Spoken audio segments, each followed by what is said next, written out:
আসসালামু আলাইকুম প্রিয় ভাইরা, এই যে দেখতে পাচ্ছেন যে এয়ারপোর্টের 2 তলায় উঠতেছি। 2 তলায় উঠতে গিয়ে জ্যাম। অনেক প্রবাসী ভাই রেমিটেন্স যোদ্ধারা এই জ্যামে আটকায় আছে। দেখতে পাচ্ছেন যে আসলে এই যে আমি একজনকে নিয়ে আসছিলাম, উনিও সৌদি প্রবাসী, উনি সৌদিতে থাকেন। উনি সৌদির উদ্দেশ্যে রওনা হবেন একটু পরেই।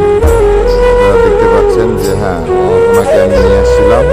এই ভাইটা উনি সৌদিতে যাবেন আর কি, জিজ্ঞেস করলাম, পরে বললেন যে সৌদিতে যাবো এই ভাই।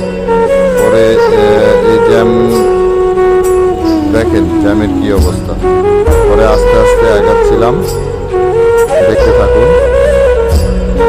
দেখেন কত রেমিটেন্স যোদ্ধারা ওই যে ঘাড়ে করে নিয়ে যাচ্ছে, ঠেলে নিয়ে যাচ্ছে। জ্যামের জন্য কি করবেন, নাইমা পরে যে কাঁধে করে উঠায় নিয়ে যাচ্ছেন, ওই যে ফ্যামিলির লোকজন যাচ্ছে। পরে ভাই এই এয়ারপোর্ট আসলে দেখা যায় যে এক দেশ থেকে আরেক দেশ পাঠাইলে যে আসলে বাবা মায়ের কি মায়া ঝরা কান্না। এই ভাইটি আমাকে জিজ্ঞেস করলেন, ভাই এই বাইক মাইলেজ কত দেয়? তা আমি বললাম যে ভাই 48, 50, 52 এরকম মাইলেজ পায়। তো বলতেছিলেন যে ভাবতেছি একটা নিব, তো বললাম ঠিক আছে নিতে পারেন ভাই, বলে চলে যাচ্ছি। দেখেন একটি উনি আনসার বাহিনী, তো ওনারও একটা স্বপ্ন যে একটা গাড়ি কিনবেন। তো এই এয়ারপোর্টও হাজারো স্বপ্ন নিয়ে, হাজারো আশা নিয়ে যারা বাইরে যাচ্ছেন ফ্যামিলির স্বপ্ন পূরণ করার জন্য, সবই দেখতে পাচ্ছেন যে আসলে এখানে হাজারো স্বপ্ন পূরণের মানুষ এখানে সিরিয়াল ধরে যে বামে ট্রলি নিয়ে, ডাইনে ওনাদের আত্মীয় স্বজন বসে আছেন।